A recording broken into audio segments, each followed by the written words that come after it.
No passado chamava-se Lovet's Grove. E antes que nós nos chamássemos adventistas,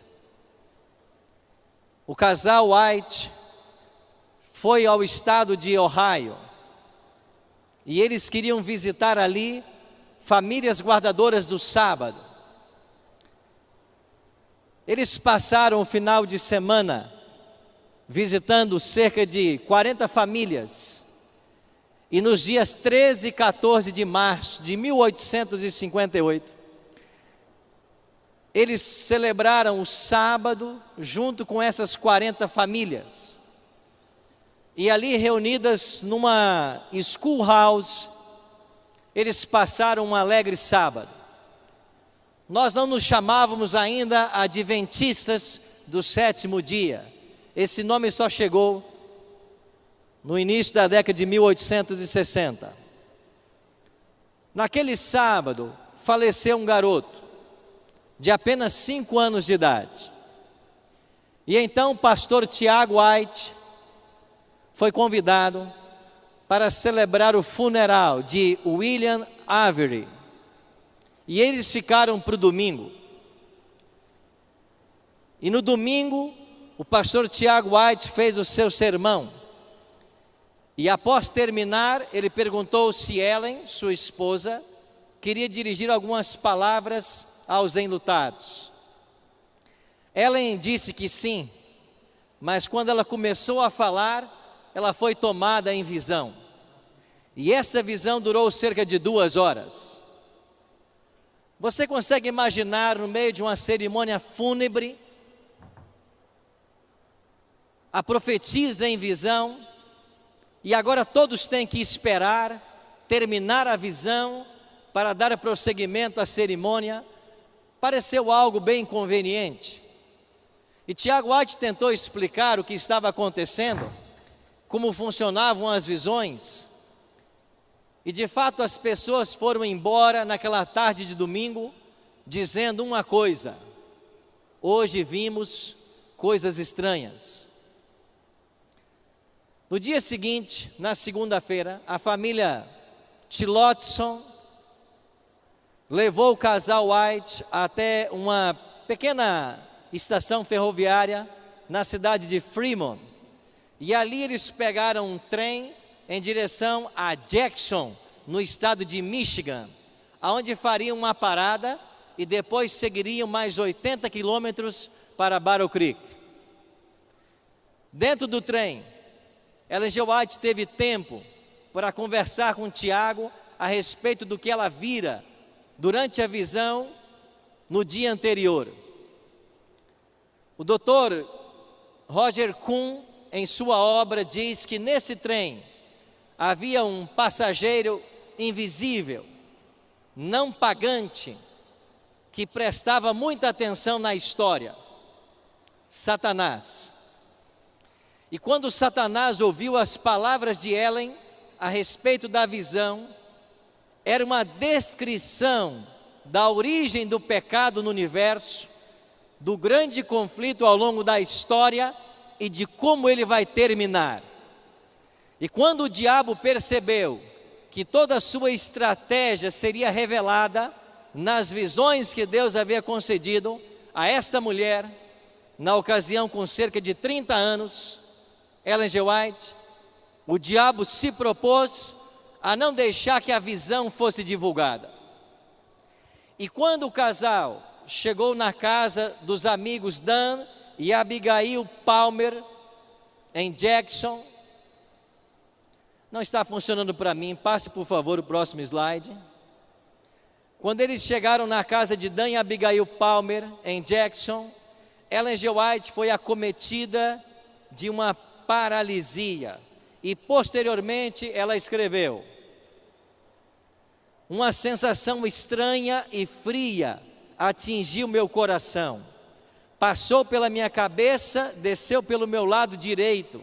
E por um tempo fiquei insensível, mas fui despertada pela voz de sincera oração.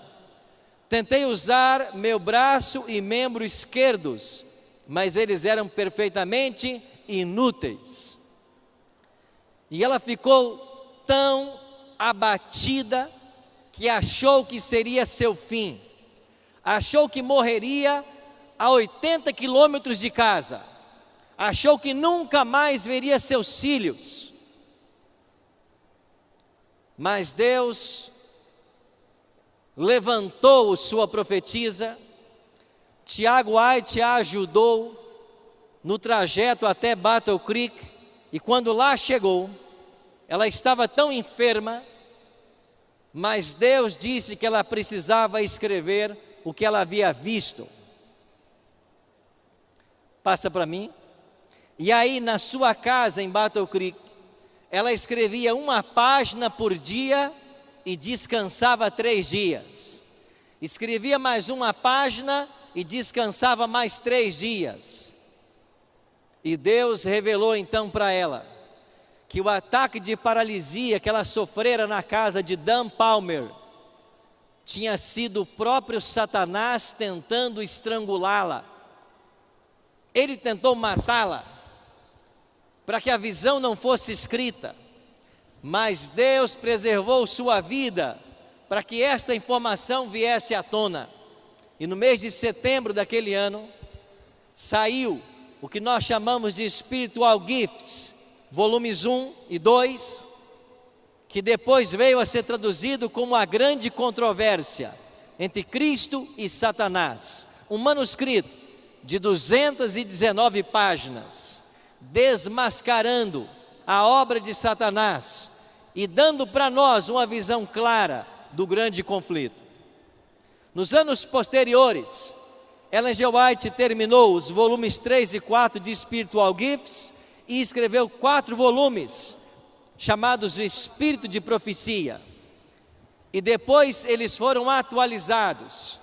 E a partir de 1888, nós temos a publicação daquilo que nós chamamos a série do grande conflito. O desejado de todas as nações, patriarcas e profetas, profetas e reis e Atos dos Apóstolos. O que sabemos sobre a origem do mal nesse universo? Nós temos que recorrer aos profetas Isaías e Ezequiel. Lá nós temos um vislumbre de como o mal chegou em nosso universo. O profeta diz: como caíste do céu, ó estrela da manhã. E no verso 13, tu que dizias no teu coração: eu subirei ao céu, acima das estrelas de Deus, exaltarei o meu trono. Apocalipse diz que por causa dessas pretensões no coração desse anjo, houve uma batalha no céu. E Lúcifer foi expulso, e ele arrastou consigo a terça parte dos anjos de Deus. Ellen G. White amplia um pouco a visão, e ela diz que Deus, em sua grande misericórdia, suportou longamente a Satanás. Reiteradas vezes lhe foi oferecido perdão, sob a condição de que se arrependesse e se submetesse, mas ele jamais aceitou. E ela diz ainda: havendo perdido sua posição nas cortes celestiais, Satanás ainda solicitou para ser readmitido no céu, mas Cristo lhe disse que isso seria impossível. O próprio Satanás deixou a presença de Cristo, plenamente convencido de que não havia possibilidade de ser reintegrado no favor de Deus. E uma vez que ele perder a chance de continuar na presença de Deus, ele tornou-se o grande inimigo. E a partir daí, a sua estratégia foi revelada. E o que nós sabemos sobre a sua estratégia ao longo da história? Apocalipse 12 diz: ai da terra e do mar, porque o diabo desceu até vós, sabendo que pouco tempo lhe resta. E a estratégia do diabo hoje é trabalhar com opostos. Ou ele procura levar as pessoas à satisfação e ao prazer, e como resultado disto, nós temos uma sociedade hedonista, que vive apenas pela busca do prazer. Se me dá prazer, isto eu quero. E ele mantém muitos aí, ludibriados pelo prazer, pela aventura. Mas ele leva para um outro extremo. Ele traz tragédias, catástrofes, misérias. E ele mantém outros cativos do sofrimento. E a religião, que deveria ser um norte para todos nós, a igreja, que deveria estar para orientar as pessoas dentro desse grande conflito, acaba tornando-se uma verdadeira Babilônia. E cada igreja aponta numa direção, cada igreja dá uma versão, cada igreja apresenta a sua versão para o fim. Oxford listou recentemente 34 mil religiões cristãs. E é por isso que você está aqui nessa manhã. Porque nós, como igreja adventista, não somos mais uma igreja. Nós somos a igreja. Porque Deus colocou sobre os meus ombros e sobre os seus ombros uma sagrada responsabilidade. Não existe outra igreja na face da terra que tenha uma visão tão clara a respeito do grande conflito, como ele se desdobra e como ele vai ser concluído. E nós temos uma missão profética de nos unirmos ombro a ombro e advertirmos o mundo a respeito do fim e da volta de Cristo. Ellen G. White tem 2 textos que eu queria ler com vocês. O primeiro deles em Testemunhos Seletos, volume 2. Não temos tempo a perder. O fim está o quê, irmãos? Próximo. Segundo a luz que me foi dada por Deus, diz ela, sei que as potências das trevas estão trabalhando com intensa energia que procede de baixo, e a passos furtivos vai Satanás avançando para se apoderar dos que agora se acham distraídos, qual lobo que se apodera da presa. Muitos estão ensinando que o diabo não existe, muitos estão fazendo brincadeira com ele, mas ele está furtivamente desenvolvendo sua obra e levando milhares à ruína, e nós não temos tempo a perder.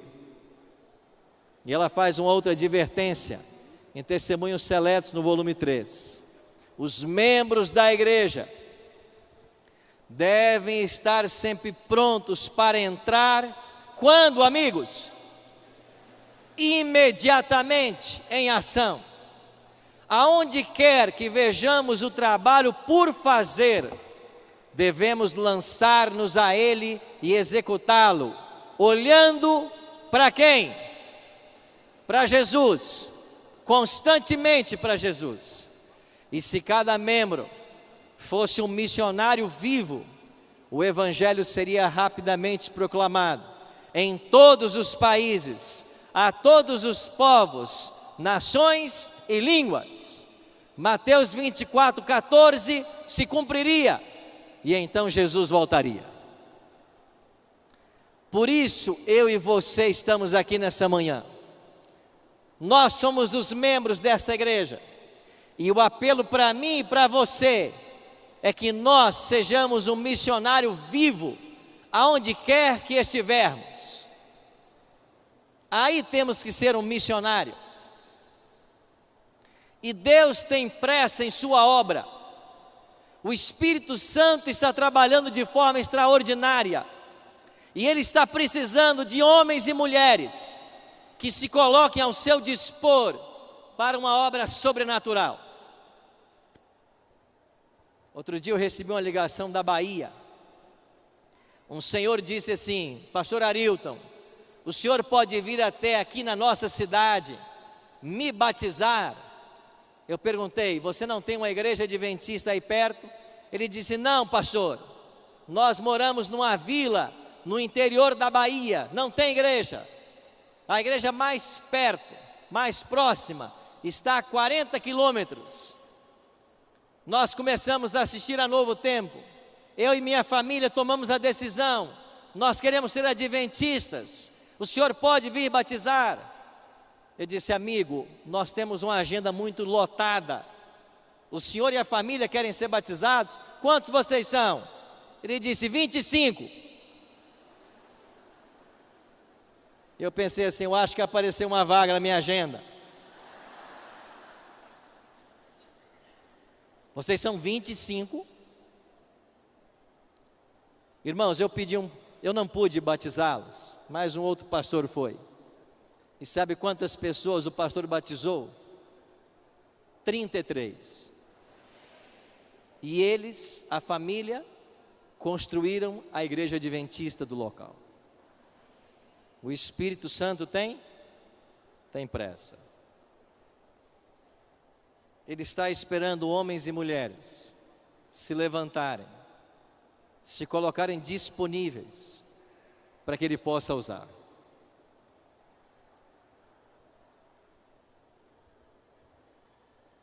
Eu queria mostrar para vocês um convite. Isso é um convite de Semana Santa. Ele foi distribuído num bairro da periferia, lá da Grande Vitória, no Espírito Santo.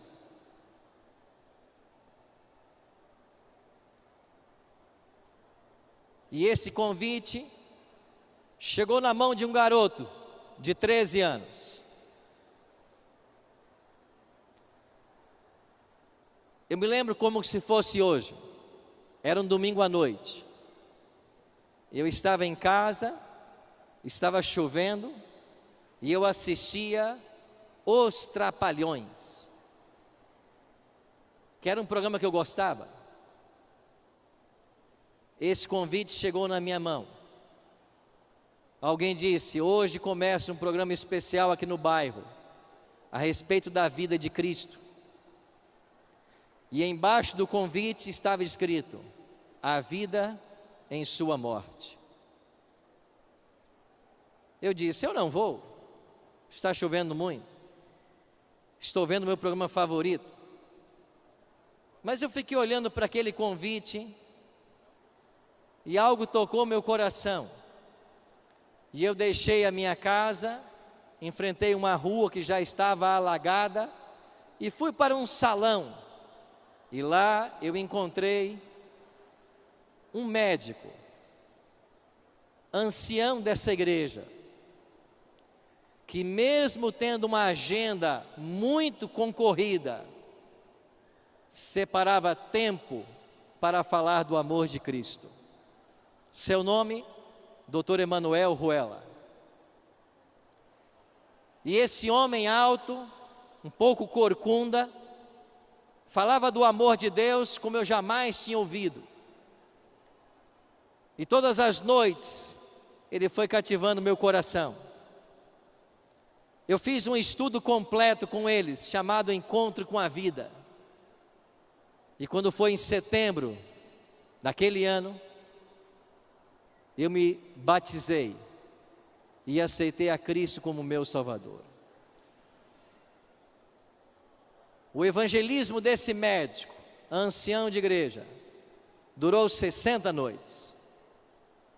Mas nas 60 noites, ele levou o batismo apenas um garoto de 13 anos.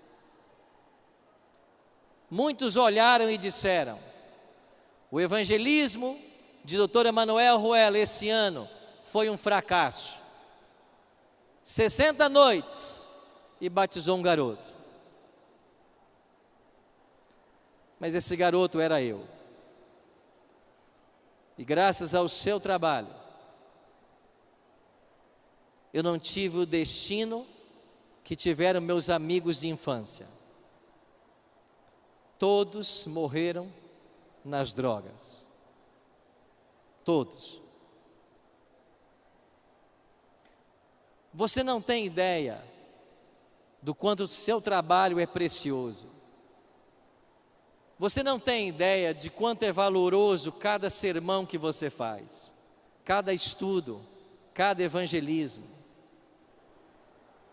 E mesmo tendo se passado mais de 30 anos, eu guardo esse convite comigo até hoje. Porque há mais de 30 anos, eu recebi um convite da Igreja Adventista.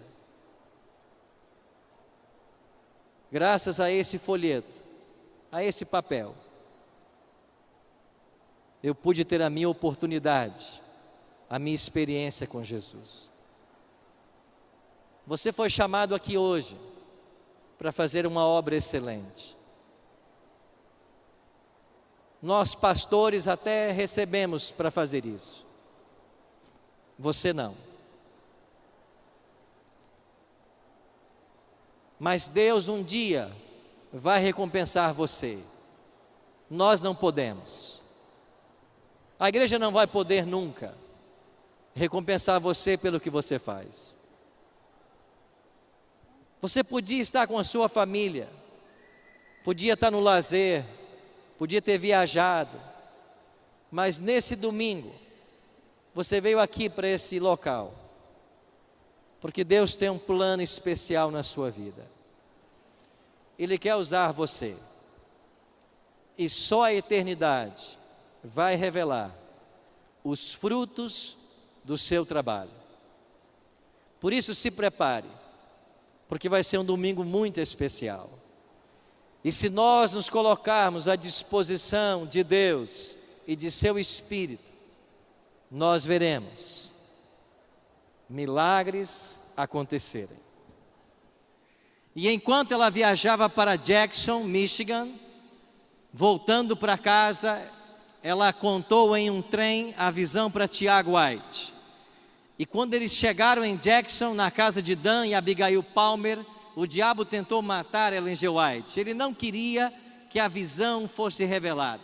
Pode passar? Mas Deus levou avante o seu projeto e ajudou a profetisa a escrever 219 páginas com muita dificuldade, que depois veio a ser a série Grande Conflito que nós conhecemos. Prezo mais o livro Grande Conflito do que a prata e o ouro, e desejo grandemente que seja apresentado ao povo. E enquanto escrevia o manuscrito de O Grande Conflito, eu me sentia muitas vezes consciente da presença dos anjos de Deus. Pode passar? Ellen G. White narra em detalhes singulares todo o conflito que se originou no céu e a expulsão de Lúcifer de lá. Em ocasião eu fui chamado para um debate numa rádio e eu estava falando a respeito da veracidade do dom profético. E ali havia mais 3 pastores e um deles disse assim para mim, com um grande conflito nas mãos: Pastor Arilton, se essa mulher é profetisa, me explica então o que ela está escrevendo aqui. E ele leu partes do Grande Conflito que dava detalhes a respeito da expulsão de Lúcifer no céu. E depois ele se voltou para mim e perguntou: aonde está mesmo isso na Bíblia, pastor? Se ela escreve além do que está na Bíblia, ela não é uma falsa profetisa? Irmãos, há momentos difíceis, né? Mas o Espírito Santo sempre está aí para nos ajudar. E na mesma hora me veio a resposta. E eu disse para ele assim: Ellen G. White escreveu algo que não está na Bíblia. E ela pode fazê-lo porque ela é uma profetisa. Porque só o profeta pode dar uma informação que não está na Bíblia. Agora, se você me provar que ela é uma falsa profetisa, eu dou o braço a torcer. Você pode? E ali nós passamos os testes de um verdadeiro profeta, e ele entendeu que por ela ser profetisa, ela pode trazer detalhes que a Bíblia não traz. E Ellen G. White traz detalhes. Essa rebelião que começou no céu, pode passar, foi para o Éden. E você sabe que o diabo conseguiu enganar Adão e Eva. E então Deus ali mesmo fez uma promessa. Em Gênesis 3,15 aparece essa promessa: Gênesis 3,15 é conhecido como proto-evangelho.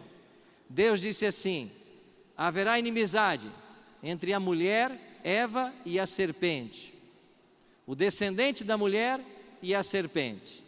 E essa profecia cumpriu-se com a vinda de Cristo. Interessante que quando Adão e Eva têm o seu primeiro filho, Gênesis 4:1 vai dizer, vai registrar palavras de Eva: adquiri um varão com o auxílio do Senhor. Assim traduziu-se o português, mas no original hebraico não está assim. O hebraico diz: adquiri um varão, o Senhor. Eva esperava que Caim fosse o Messias, mas a história mostrou que não era. Depois Deus estabelece a aliança com Noé, os filhos de Noé. Um deles era Sem, as famílias semitas, e foi com as famílias semitas que Deus estabeleceu sua aliança. Mas a inimizade colocada entre a serpente e o descendente da mulher já começou desde o paraíso. E quando nós chegamos nas famílias de Noé, Sem, Cão e Jafé, é a família de Sem que vai manter a aliança. 10 gerações depois de Sem, chega Abraão. Abraão foi pai de Isaac, pai de Jacó. Jacó teve 12 filhos, 12 tribos. E o que fez o diabo com essas 12 tribos? Ele perseguiu-as. No ano 722 a.C., ele consegue destruir 10 das 12 tribos. E das duas que sobraram, Judá e Benjamim, elas vão parar em cativeiro. E nós temos o cativeiro babilônico, 70 anos de escravidão. Mas lá no cativeiro babilônico, o povo já tinha a promessa de um libertador, seria Ciro. E quando Ciro conquista a Babilônia, autoriza o povo judeu a voltar para Jerusalém, poucas famílias voltaram. Mas aqueles que voltaram, reconstruíram a cidade e o templo. E no dia de reinaugurar o templo, ali estava 2 profetas de Deus. Um deles, Ageu, e no capítulo 2, versos 8 e 9, Ageu declarou: vocês estão tristes, porque esta casa reformada em nada se compara ao templo de Salomão, mas a glória desta última casa será maior do que a primeira, porque nela vai pisar o desejado de todas as nações. E vindo à plenitude dos tempos, Jesus veio.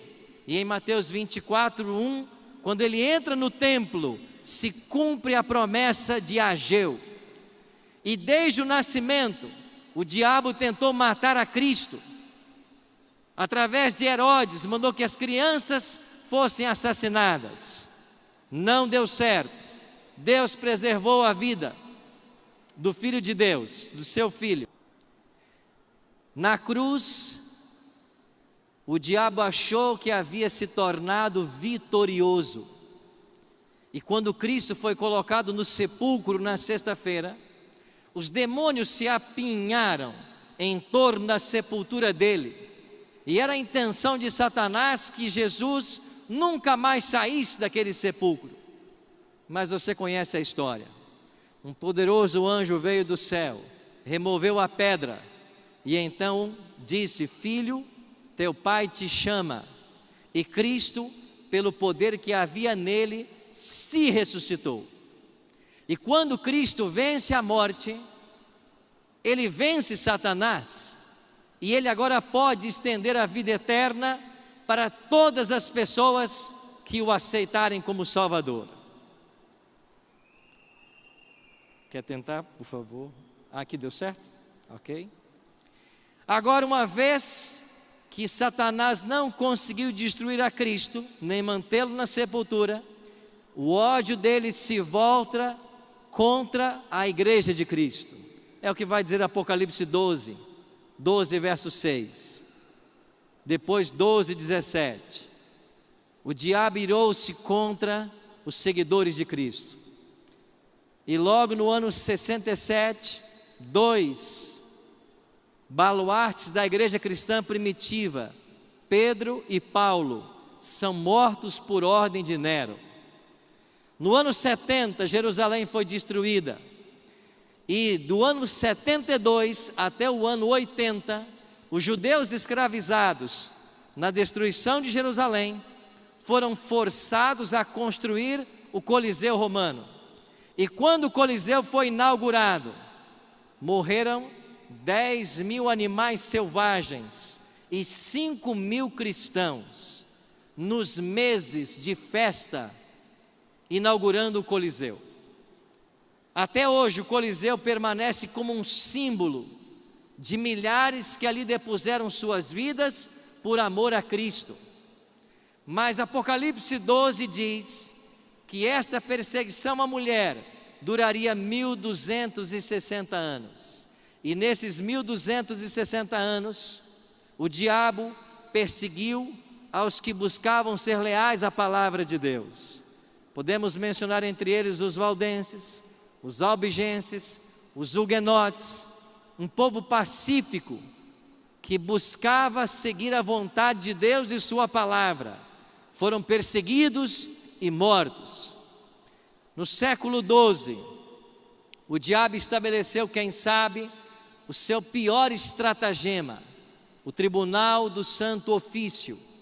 E nesse tribunal, as pessoas eram declaradas hereges pelo simples fato de não aceitarem a autoridade da igreja romana e por desejarem manterem-se leais à palavra de Deus. Existem historiadores que afirmam que nesses 12 séculos morreram cerca de 150 milhões de cristãos. O diabo perseguindo todo aquele que amava a Bíblia e ao Senhor Jesus. O grande conflito se intensificou na história. Cristo mesmo declarou que se esses dias não fossem abreviados, nenhuma carne se salvaria. E o que trouxe a abreviação, as perseguições da Idade Média, foi o movimento da Reforma Protestante. Mas antes que a Reforma chegasse, aí nesse mesmo prédio, na cidade de Constança, na Alemanha, foram condenados à fogueira John Hus e Jerônimo de Praga. E quando chegamos na Reforma Protestante, o maior expoente desse movimento, Lutero, também foi severamente provado. E Lutero foi chamado a Worms para defender a sua visão. E a igreja romana queria que ele renunciasse àquilo que ele ensinava em seus livros. E lá em Worms, a igreja intencionava matá-lo. Mas por ajuda, ou com a ajuda de Frederico, o sábio da Saxônia, Lutero foi sequestrado e levado para um castelo, onde ele passou 10 meses em segurança. Aí está o castelo de Wartburg. E esse Frederico sábio era apaixonado com a causa de Lutero. E ele disse para os seus soldados: eles vão matar Lutero, para que não matem, vocês o sequestrem e coloquem ele nos meus domínios, mas num local aonde eu não saiba, porque se eles descobrirem o meu apoio e me torturarem, eu não poderei entregá-lo. E por 10 meses Lutero ficou aí, oculto nesse castelo, de onde traduziu o Novo Testamento para o alemão. E quando todos pensavam que Lutero estava morto, o povo estava tendo a Bíblia na sua língua. O autor de Hebreus capítulo 11 diz que todos esses que morreram ao longo da história eram homens dos quais o mundo não era digno. E quando nos aproximamos do fim agora do grande conflito, Ellen G. White faz uma previsão. No grande conflito, na página 48, ela escreveu: haja um reavivamento da fé e do poder da igreja primitiva, e o espírito de opressão reviverá, reacendendo-se as fogueiras da perseguição. Amigos, o que está diante de nós nesse grande conflito? Deus vai levantar dentro dessa igreja um tremendo movimento, que vai ser liderado pela chuva serôdia. Sinais maiores que os apóstolos fizeram voltarão a acontecer. E quando esses sinais começarem a acontecer, quando as 3 mensagens começarem a ser pregadas no poder do Espírito, as perseguições voltarão. Mas quem está preocupado com perseguição? Nós devemos estar preocupados em estar prontos para receber esse poder. Porque finalmente, quando concluir-se a história humana, todo ser humano vai ser possuído por um Espírito. E aqueles que não forem possuídos pelo Espírito Santo, na chuva serôdia, serão possuídos pelos espíritos demoníacos. Porque os 4 anjos soltarão os ventos, e o ser humano ficará entregue à mercê de Satanás. E Satanás fará com estes agora, sem a proteção divina, o que bem lhe entender. E eu fico pensando, se num tempo onde o Espírito atua como hoje, nós testemunhamos as maiores atrocidades acontecerem, o que vai acontecer quando o Espírito finalmente se retirar da terra? Por isso são solenes os momentos que nós, como igreja, estamos vivendo.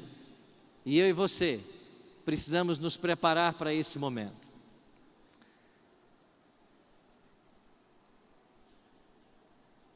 Último, passa para mim, por favor. Ok. Apocalipse 13:15. Traz para mim e para você uma profecia. E foi-lhe dado comunicar fôlego à imagem da besta, para que não só a imagem falasse, como ainda fizesse morrer quantos não adorasse quem? A imagem da besta. Ou seja, a questão da adoração vai dividir a humanidade. E aqueles que não aceitarem adorar a besta, finalmente serão declarados dignos de morte.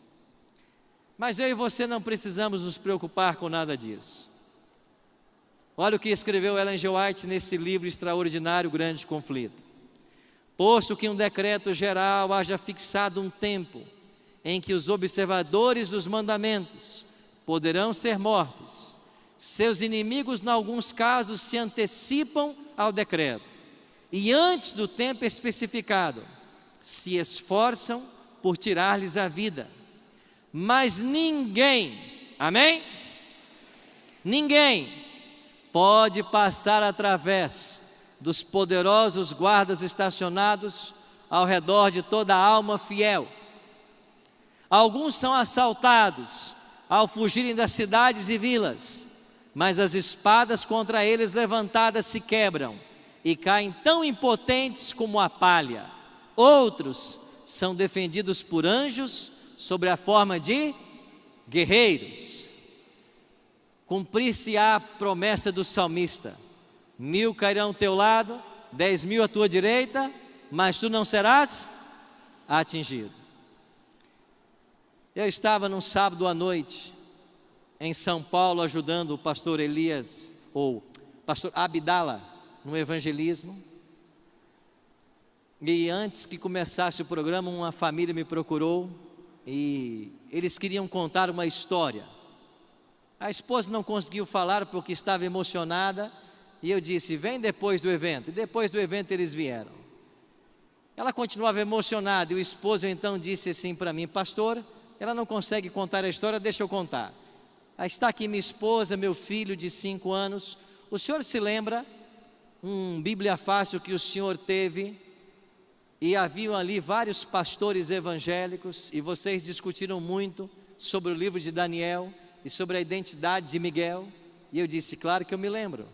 Foi a temporada mais difícil de gravar no programa Bíblia Fácil.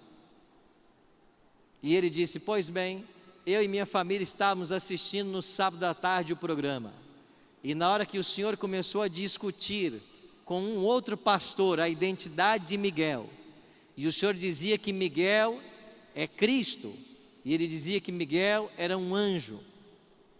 Esse meu filho de 5 anos estava sentado no sofá conosco, e ele, pastor, deu um salto do sofá e foi para perto da TV e disse assim: papai, mamãe, olhem aqui. E nós perguntamos: o que, filho? E ele disse assim: um anjo poderoso ao lado do pastor Arilton. E eles disseram: nós não estamos vendo, filho. E o nosso filho insistia: pai, mãe, olha aqui, do lado do pastor Arilton, um anjo enorme de branco, o senhor não está vendo? E naquele sábado à noite, com Marcos Gabriel, eu entendi por que aquela temporada foi a mais difícil de ser gravada. Porque quando o evangelho eterno é pregado, a oposição é levantada. Mas todas as vezes que entrarmos no terreno para resgatar almas sinceras, os anjos de Deus estarão conosco. Você colocou um desafio no papel esta manhã. Nunca se esqueça: ao você sair para fazer o trabalho de Deus, mesmo que você não veja, os anjos irão com você. E eles irão para proteger você, para guardar você e para dar a você a certeza da vitória. E agora, no tempo do fim, pós 1798, pós supremacia papal, o Apocalipse declara o seguinte: irou-se o dragão contra a mulher e foi pelejar com os restantes da sua descendência, o último remanescente. Quem são eles? Primeiro, os que guardam os mandamentos de Deus. E em segundo lugar, primeiro eles guardam os mandamentos de Deus. A lei de Deus hoje está sob forte ataque, e você vai encontrar muita gente por aí criticando os mandamentos, se não criticando o sábado. Mas eu e você somos os reparadores de brechas, e nós devemos exaltar a lei de Deus. Outro dia me perguntaram: vocês adventistas só falam sobre a lei sábado? E eu disse: se nós não falarmos, quem vai falar? Então nós temos que exaltar a vigência da lei de Deus. Esta é a norma do juízo. Todo ser humano vai ter que dar conta um dia do bem ou mal que fez por meio do corpo, mas a norma será a lei. E além da lei, nós temos o testemunho de Jesus, que de acordo com Apocalipse 19:10, é o espírito da profecia. Deveria haver nesse remanescente do tempo do fim um profeta moderno, e nós temos em Ellen G. White uma profetisa moderna. Todos os testes da Bíblia, quando aplicados a Ellen G. White, ela passa em todos eles. A igreja adventista não é mais uma igreja, como eu disse hoje pela manhã. Ela é a igreja remanescente. Deus vai usar os sinceros desta igreja para concluir a pregação do Evangelho. E eu e você estamos aqui porque nós queremos estar entre estes que vão dar à trombeta o sonido certo. Agora nós estamos passando por uma crise de identidade dentro da igreja, e alguns estão temendo o futuro do adventismo. Isso já estava escrito no livro A Mão de Deus ao Leme, quando no seu prefácio o pastor Joel Sarli declarou de que a história dos organismos religiosos ensina que a terceira geração de membros enfraquece a textura do movimento, porque perde o contato com os fundamentos escritos e defendidos pelos pioneiros. Deixa eu perguntar para você: a igreja adventista hoje é a mesma de 30 anos atrás? Não. E por que não é? Porque quanto mais distantes de Ellen G. White, quanto mais distantes de José Bates, Uriah Smith, etc., nós corremos o risco de perdermos nossa identidade. E alguns estão falando já sobre o fim da igreja como um organismo vivo. Este autor David Mulber, que é um sociólogo da religião, ele diz que toda igreja tem 5 ciclos de vida. E quando chega o quarto, que é a institucionalização, o movimento se desintegra. E mesmo ele não sendo adventista, ele faz uma análise da igreja adventista. E ele diz assim: os adventistas passaram por sua organização incipiente de 1844 a 1863. Em 1863 foram formalmente organizados. 1900, eficiência máxima, quando todas as instituições estavam a serviço da missão. 1950, ele aponta que começou o processo de institucionalização da igreja e que o próximo passo será a sua desintegração. Será que isso vai acontecer com o adventismo? Há autores, mesmo dentro da igreja, falando sobre este perigo. Por exemplo, Ron Spears escreveu O Adventismo em Crise.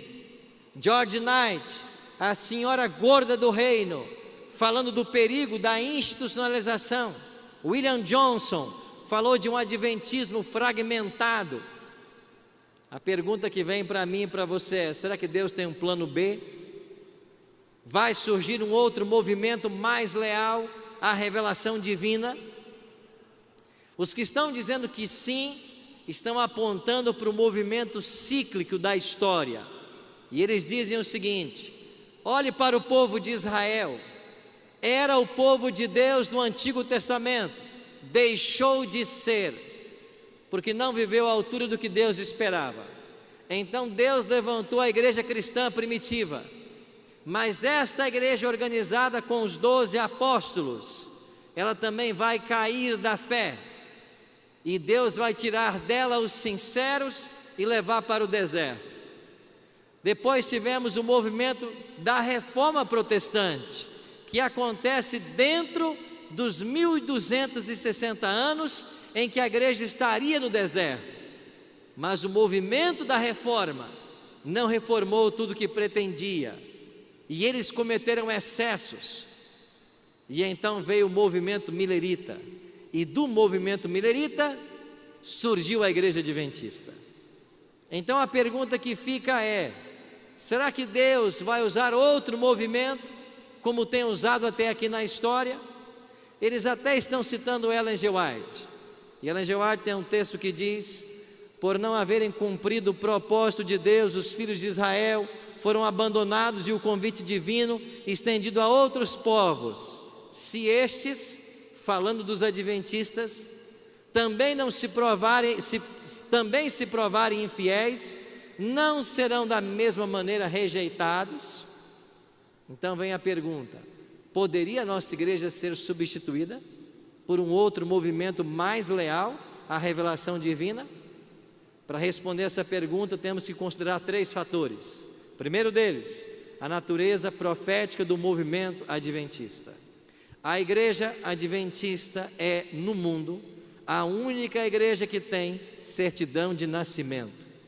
Nós nascemos no dia 22 de outubro de 1844, conforme apontava a profecia bíblica de Daniel 8, 9 e Apocalipse 10. Nós não surgimos porque 2 pastores brigaram.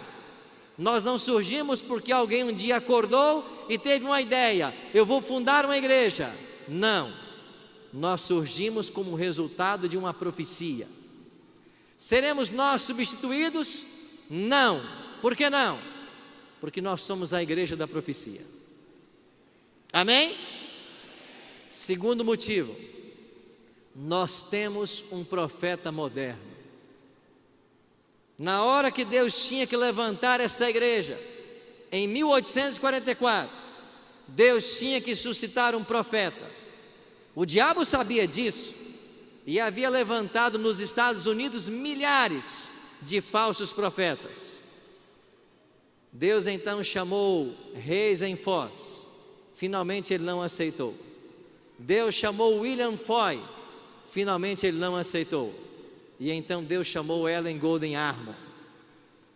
E esta mulher dedicou 70 anos de sua vida a esse ministério profético. Legou a esta igreja 100.000 páginas manuscritas. Eles não estão no mesmo pé de igualdade que a Bíblia. A igreja adventista não tem doutrina fundamentada em Ellen G. White, mas os conselhos que ela deixou para mim e para você são conselhos divinos que devem ser seguidos. Essa mulher, com muita dificuldade, cumpriu o plano de Deus para a vida dela. Eu me lembro numa ocasião em que ela reclamou com Deus e ela disse: eu não pratico o que eu escrevo, eu estou sendo incoerente, eu viajo muito e meus filhos ficam na mão de outras mulheres. E Deus levava tão a sério o ministério dessa mulher que Deus disse assim para ela: se o problema são os filhos, eu vou tirá-los todos. Ela disse: não, eu vou continuar viajando. Mas você entende como Deus encarava o ministério dessa mulher? E o que eu acho engraçado é que, vez por outra, se levanta alguém dentro da igreja criticando, dizendo não crer no que ela escreveu.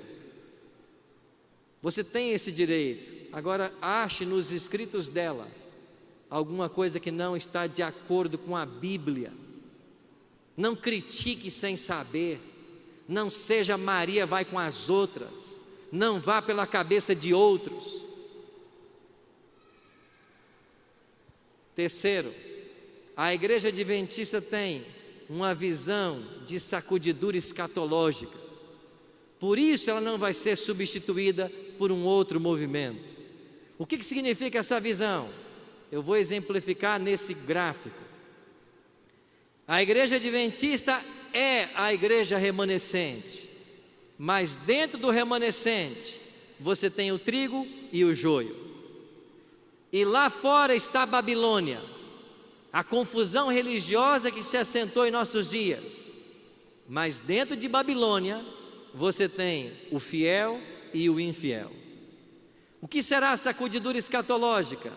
Sairá do adventismo o joio, e ele vai para a Babilônia, e os sinceros de Deus em Babilônia virão para o remanescente.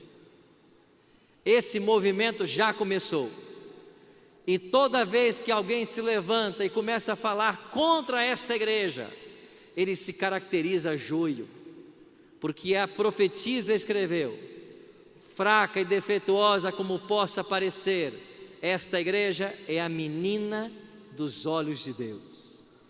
E quem fala desta igreja está colocando o dedo nos olhos de Deus. Fraca e defeituosa como possa parecer. Dentro da igreja você tem o trigo e o joio, mas não é a nossa missão separar. É o próprio Cristo quem vai separar. E Ele mesmo disse: eu tenho muitas ovelhas que não são desse aprisco, a mim convém conduzi-las. Elas ouvirão a minha voz, e haverá um só rebanho e um só pastor. Eu fico feliz com esse texto, porque não é missão minha conduzir os sinceros, nem sua, é missão dele, mas Ele quer usar você. Ele escolheu depender de você. Para o Bíblia Fácil, as pessoas se inscrevem mandando vídeos.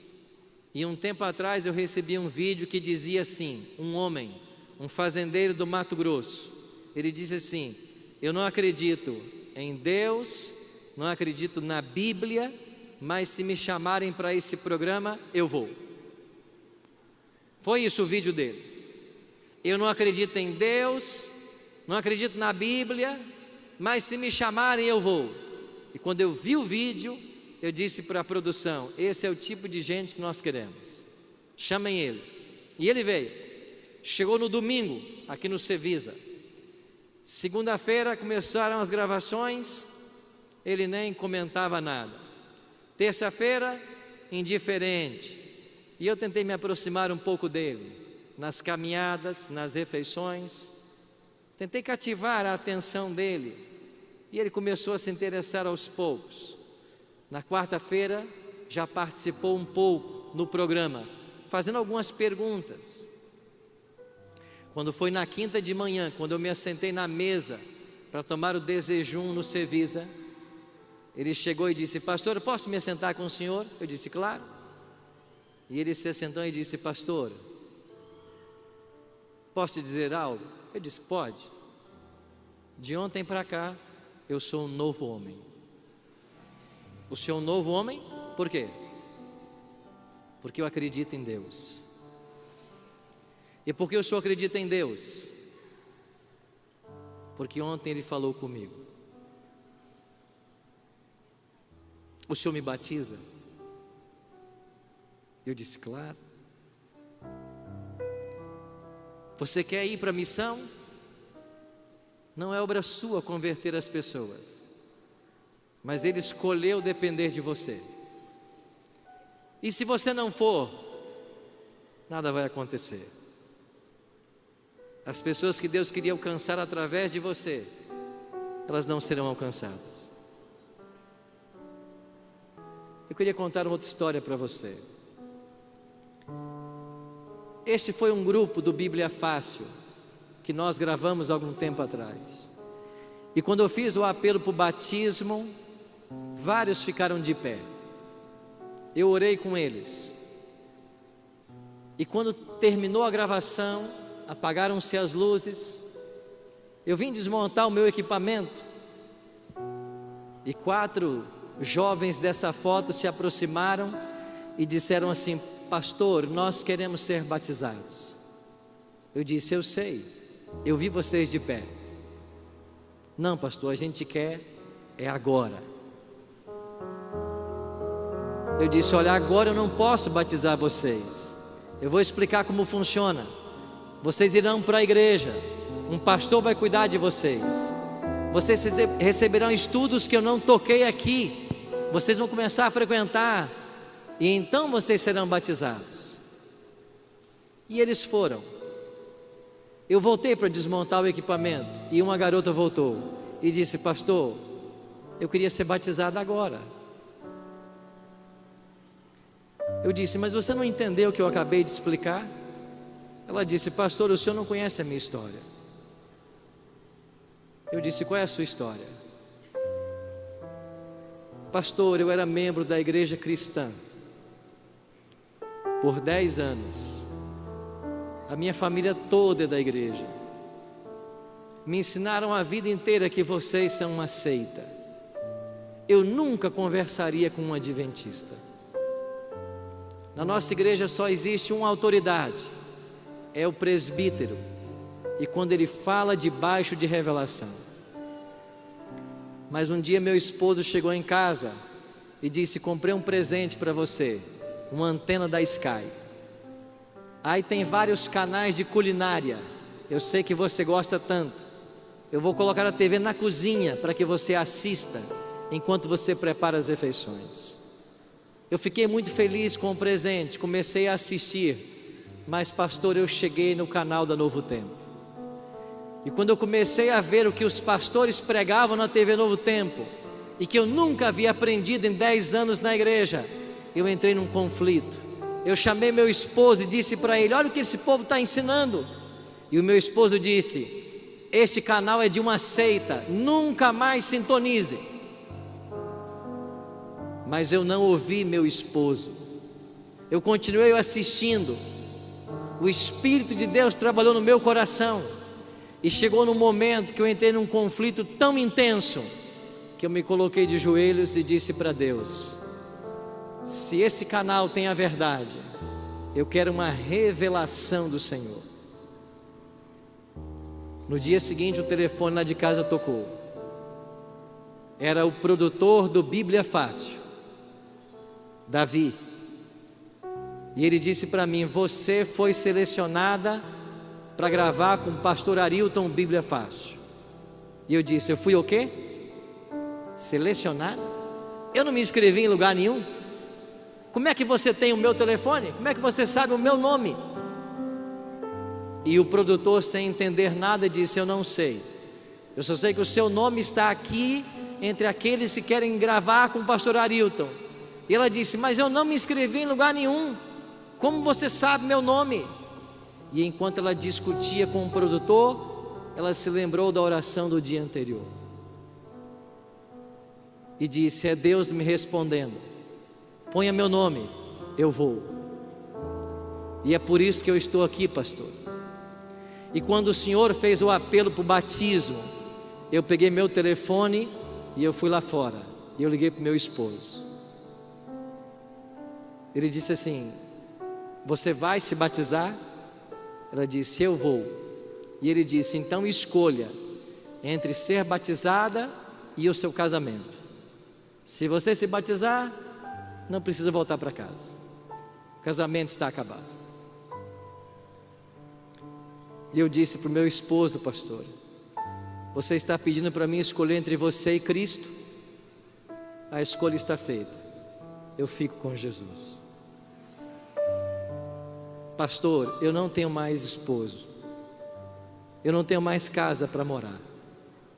A minha família certamente vai me abandonar. E o senhor não vai me batizar? Na mesma hora eu disse para a piscina e batizei essa garota. Ela voltou para casa.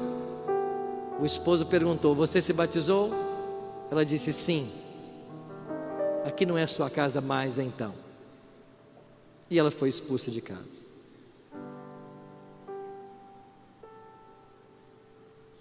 Eu queria fazer um convite. Tem alguém nessa tarde que ainda não passou pelo santo batismo, mas você está aqui porque você tem no seu coração desejo de servir a Cristo e de ajudar a salvar outros.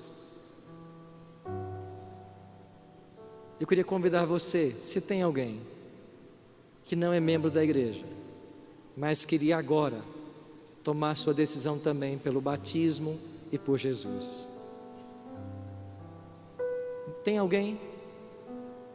Você quer vir aqui à frente? Vamos orar. Pai, muito obrigado por esses milagres que testemunhamos hoje à tarde, por essas vidas que se entregam ao Senhor. Oramos por cada um destes que aqui à frente veio, que o Senhor possa enviar dos céus poderosos anjos para guardá-los e protegê-los até o dia do seu batismo e até o dia da tua volta. Oramos por esses teus filhos e filhas que separaram todo esse dia para estarem aqui neste local. Que o teu Espírito Santo conduza cada um deles. Que o Senhor coloque em nosso caminho as pessoas que o Senhor deseja que alcancemos. E que nós, como um grande exército, unidos num só propósito, ajudemos outros a encontrarem o caminho da salvação. Abençoe a Associação Paulista Central, todos os pastores, a sua liderança, e permita que 2019 seja um ano de lindas vitórias, para a honra e glória do teu santo nome. E é em nome de Cristo que nós choramos. Amém.